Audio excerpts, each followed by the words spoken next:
So I've had a question come in regarding whether or not Hypnosis Without Trance can be used online.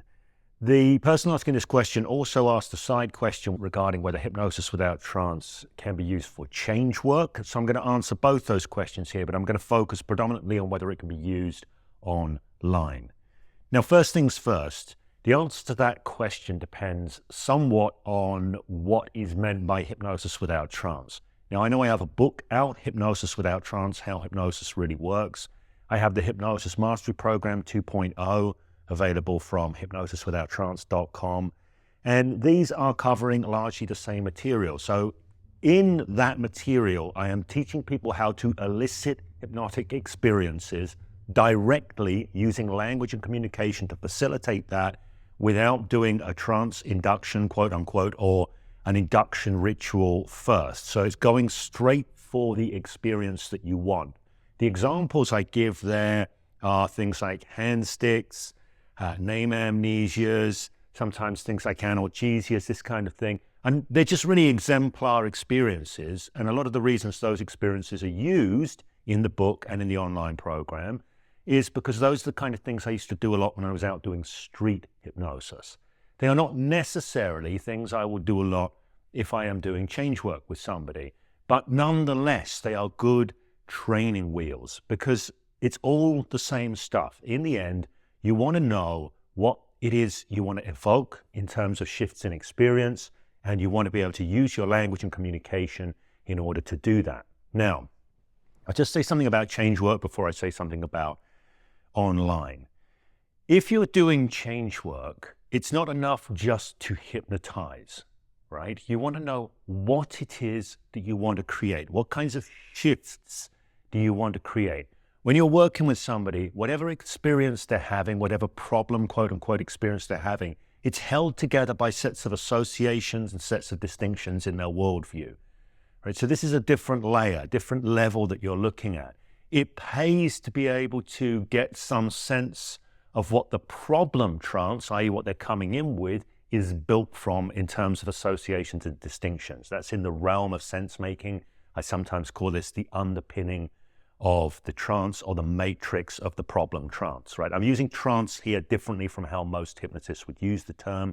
You could call it the problem hypnotic loop if you are used to the nomenclature of Hypnosis Without Trance.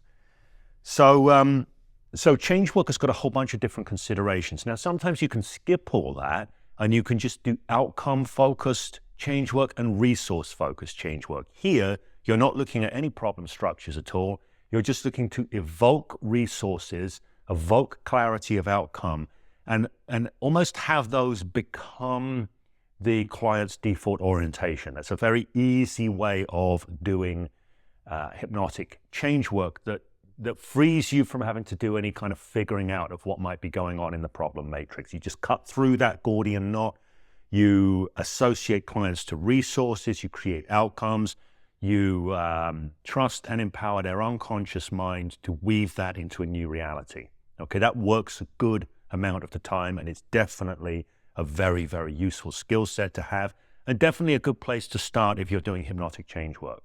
Now, if you're doing that kind of hypnotic change work, you can, of course, use all of the ideas from Hypnosis Without Trance because it's all about building and creating stuff, right? It's not about taking stuff apart. It's about building and creating stuff. It's what I call the white path side, which is the resource focus, solution focus side of things.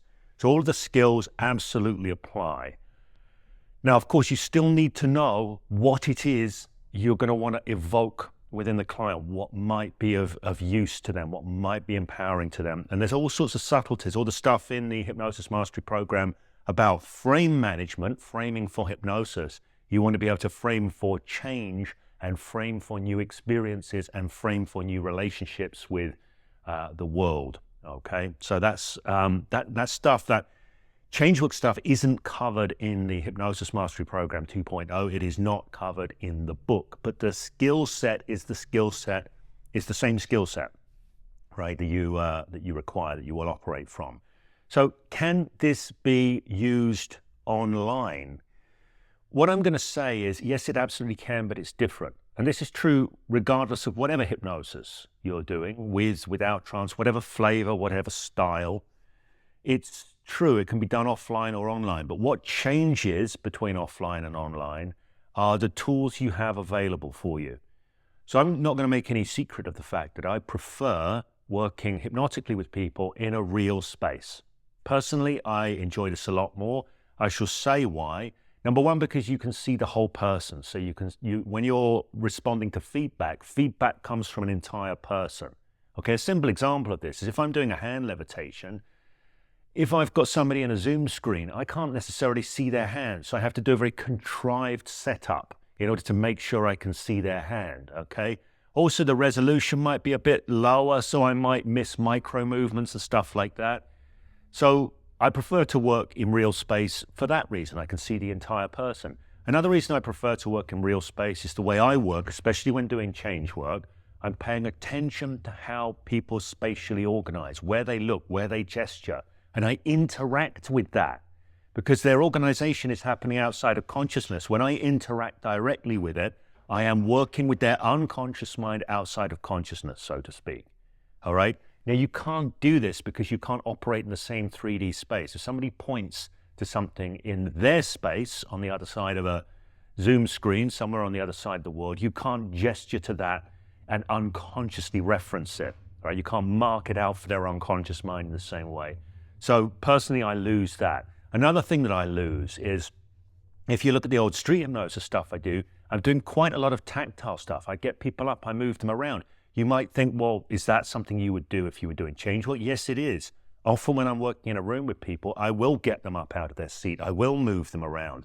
I will use the tactile channel of communication. So remember this idea, hypnosis is the use of language and communication to direct attention, lead cognition, and seed ideas for the purpose of leading somebody into an altered experience of reality. So part of the communication set might be tactile communication, direction, gesture, these kinds of things. Once you lose the three-dimensionality of the space, the ability to move people around, that gets curtailed. So does that mean that we cannot work on Zoom or online? No, it does not mean that. It just means we're going to select different tools. We're going to select and emphasize different tools. I have done change work plenty on Zoom. I do more change work on Zoom than I do in person, regrettably now, but that's the nature of the world. And I have done plenty of change work by voice-only call, right? So there are certain advantages that one actually has through having a voice-only call. I'll name one right now. All of your speaking, your communication, your verbal communication is embodied, right? That means how you move your body really creates a lot of the emphasis, a lot of the energy. When I'm doing a voice call, I will stand up and move around, and I am often really exaggerating a lot of gestures, a lot of movements, this kind of thing, because it affects what comes across in my voice. So I could do quite a pantomime that might be too odd or too out of character if somebody was watching me do that in person. So I make use of the fact that I cannot be seen to emphasize other tools, if that makes sense. I have also done change work via text message. Okay, now you lose all the non-verbal elements of communication, so instead you're left largely with suggestion and linguistic presupposition. But those are part of the toolkit they're talked about in Hypnosis Mastery Program 2.0. They are talked about in the Hypnosis Without Trance book. Okay, so all of this stuff is quite doable. It may be that in the future I do a program which is exclusively about working online, but for now I don't have that, and that would highlight the specific tools that would be useful for working online. In the meantime, so to directly address the person asking this question, if you were looking at the Hypnosis Mastery Program 2.0 and wondering, can I work this online? I would recommend forgetting about that and looking at the program and thinking about that as a training program for training certain sensibilities, certain understandings, right? I was at a martial arts seminar yesterday, and the instructor there, a guy called Mormoni, he was saying, we do drills to develop skills. You don't actually fight with drills. You fight with the skills. The drills develop the skills, and you fight with the skills, not the drills. This is the same We're not talking about fighting here, we're talking about mind shifting. But the Hypnosis Mastery Program 2.0, yes, you can do those as fun party pieces, whatever, but look at them as drills to develop skills. It is the skills that you use to affect change, to do what you want to do, not the drills. Okay, so they are drills to develop skills. And I always say this, whenever I'm teaching anybody anything, if I'm teaching neurolinguistic programming stuff and I'm teaching some of the classic NLP patterns, I always say to people, the point here is not to learn the pattern, it's to learn from the pattern. That's because the pattern is a drill. It's to drill certain understandings, certain skill sets, certain sensibilities in that you then want to be able to use free form, because the person you're working with is never going to be responding in a predictable fashion. That means you need to be adaptive in your work. You can only be adaptive when you're coming from a base of skills and understandings, not if you're coming from a base of techniques. Okay, that's the way that works. So short answer to the question, TDLR, I think they call it now in modern times, is yes, you can do hypnotic facilitation online. Your selection of tools will be different. Hypnosis isn't one thing, it's the deployment of a whole array of tools, okay, strategies, tactics, gambits, these kind of things. Your selection will be very different online. You have different options, you'll have different choices.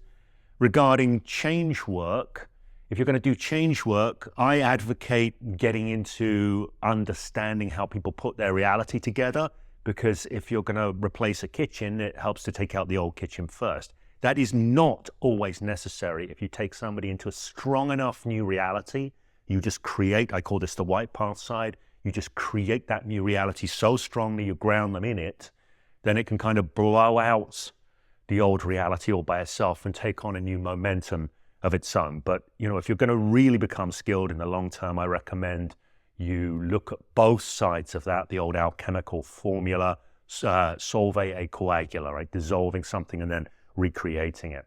Okay, I hope that's useful. If anybody has any further questions, please do make use of the comment section below.